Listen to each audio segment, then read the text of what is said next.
নমস্কার বন্ধুরা, ডলি রন্ধনশালায় সবাইকে স্বাগত। আর আজকে তোমাদের সাথে শেয়ার করব দারুণ একটা নিরামিষ করলার রেসিপি। আর আজকের এই রেসিপিটা শেষ পর্যন্ত দেখার জন্য তোমাদের কাছে আমার অনুরোধ রইল। এই রেসিপিটা বানানো যতটা সোজা ততটাই কিন্তু খেতে দারুণ টেস্টি হয়। তাহলে দেখে নেওয়া যাক আজকের রেসিপিতে কি কি লাগছে। এখানে আমি কিছুটা করলা নিয়েছি। প্রথমে আমি রান্নার জন্য করলাগুলো কেটে রেডি করে নেব। করলা রান্না করলে বেশ অনেকটাই কমে যায়, তাই যখন তোমরা এই রেসিপিটা বানাবে তখন কিন্তু একটু বেশি করেই করলা নিয়ে বানাবে, তা না হলে খাওয়ার সময় শেষের বেলা কম পড়ে যাবে। যারা একেবারেই করলা খেতে পছন্দ করে না, তেঁতুর ভয়ে করলার নাম শুনলেই তারা একবারে চমকে ওঠে, তাদের যদি এইভাবে এই রেসিপিটা বানিয়ে খাওয়ানো যায় তাহলে কিন্তু বারবার তোমার কাছে রিকোয়েস্ট করবে এই রেসিপিটা বানানোর জন্য। করলাগুলো আমি প্রথমে কেটে রেডি করে নিলাম।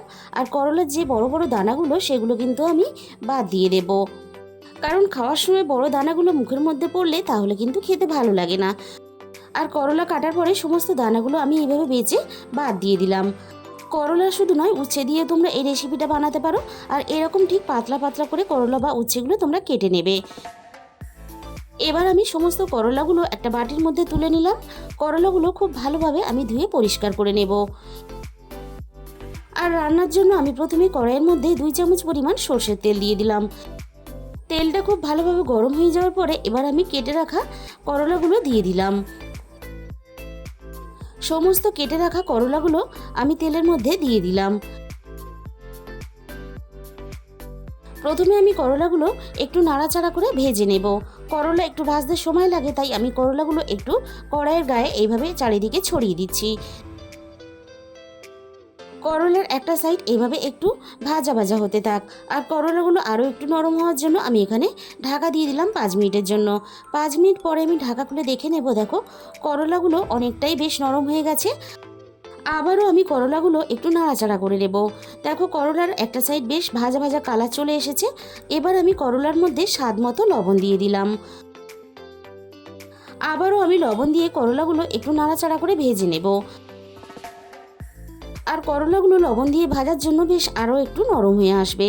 আর একইভাবে আমি এরকম কড়াইয়ের গায়ে ছড়িয়ে দিয়ে করলাগুলো একটু ভাজা হতে দেব। আর যেভাবে প্রচণ্ড পরিমাণ গরম পড়েছে তার জন্য কিন্তু আমাদের ছোট থেকে বড়দের কারোরই কিছু খেতে ভালো লাগছে না। আর এই প্রচণ্ড গরমের জন্য আমাদের প্রত্যেকেরই কিন্তু তেতো খাওয়া খুবই প্রয়োজন। আর এই গরমে মুখে রুচি ফেরাতে করলাটা অবশ্যই খাওয়ার প্রয়োজন। আর করলাগুলো ঠিক এরকম একটু নরম করে ভেজে নিতে হবে। করলাগুলো খুব বেশি মুচমুচে করে ভাজলে তাহলে এই রান্নাটা খেতে ভালো লাগবে না। করলাগুলো ঠিক এরকম একটু লালচে করে নরম করে ভেজে নিতে হবে। সমস্ত করলাগুলো আমার ভাজা রেডি হয়ে গেছে। এবার আমি করলাগুলো কড়াই থেকে নামিয়ে নেব। এবার আমি এই রান্নার জন্য একটা মশলা বানিয়ে নেব। এর জন্য আমি মিক্সিং জারের মধ্যে অল্প একটু ভাজা চিনাবাদাম নিয়ে নিলাম। আর সাথে নিয়ে নিলাম এখানে 1 চামচ পরিমাণ হলুদ সর্ষে। আর আমি এখানে দিয়ে দিলাম 1 চামচ পরিমাণ পোস্ত। আর সাথে আমি ঝালের জন্য 2টো কাঁচা লঙ্কা দিয়ে দিলাম। আর দিয়ে দিলাম এখানে সামান্য পরিমাণ লবণ। এবার আমি সবকিছু একটা মিহি পেস্ট বানিয়ে রেডি করে নেব। এখানে আমি একটা টিফিন বক্স নিয়ে নিয়েছি। এবার টিফিন বক্সের মধ্যে সমস্ত ভাজা করলাগুলো আমি প্রথমে তুলে নেব। এবারে আমি প্রথমে করলার মধ্যে দিয়ে দেব। দেখো এখানে আমি 1 চামচ পরিমাণ টক দই আগে থেকে ফেটিয়ে রেখেছিলাম। ফ্যাটানো টক দইটা আমি এখানে দিয়ে দিলাম। আর হাতের কাছে যদি টক দই না থাকে তাহলে স্বাদ মতো অবশ্যই একটু লেবুর রস দিয়ে দেবে। এবারে আমি এখানে আরও একটু স্বাদ মতো লবণ দিয়ে দিলাম। আর স্বাদের ব্যালেন্সের জন্য অল্প একটু কয়েক দানা চিনি দিয়ে দিলাম। এবারে আমি এখানে সর্ষে পোস্ত বাদামের পেস্টটা দিয়ে দিলাম। আর আমি এখানে দিয়ে দিলাম আরও 4টে চেরা কাঁচা লঙ্কা। সবশেষে আমি এখানে বেশ খানিকটা সর্ষের তেল দিয়ে দেব। এবারে আমি টিফিন বক্সের ঢাকাটা খুব টাইট করে মুড়ে দেব। আর এদিকে আগে থেকে আমি বড় বাটির মধ্যে গরম জল হতে বসিয়ে দিয়েছিলাম। এবার আমি জলের মধ্যে একটা স্ট্যান্ড দিয়ে দিলাম ঠিক উল্টো করে। আর এইভাবে উল্টো করে স্ট্যান্ডটা দিলে তাহলে টিফিন বক্সটা বসানোর পরে একটু নড়াচড়া করবে না। আর উপরে কিছু ভারী চাপাতেও লাগবে না। গ্যাসের ফ্লেমটা মিডিয়ামে রেখে আমি 10 মিনিটের জন্য ঢাকা দিয়ে দিলাম। 10 মিনিট পরে আমি ঢাকাটা সরিয়ে নিলাম। এবারে আমি গ্যাসের ফ্লেমটা বন্ধ করে টিফিন বক্সটাকে নামিয়ে নেব। টিফিন বক্সটাকে নামিয়ে আমি খুব ভালোভাবে প্রথমে ঠান্ডা করে নিয়েছি। এবার আমি ঢাকা খুলে তোমাদের দেখিয়ে দেব, দেখো কতটা লোভনীয় দেখতে হয়েছে। এবারে আমি একটা চামচের সাহায্যে তোমাদের দেখিয়ে দেবো, দেখো করলা ভাপাটা কতটা সুন্দরভাবে রেডি হয়ে গেছে।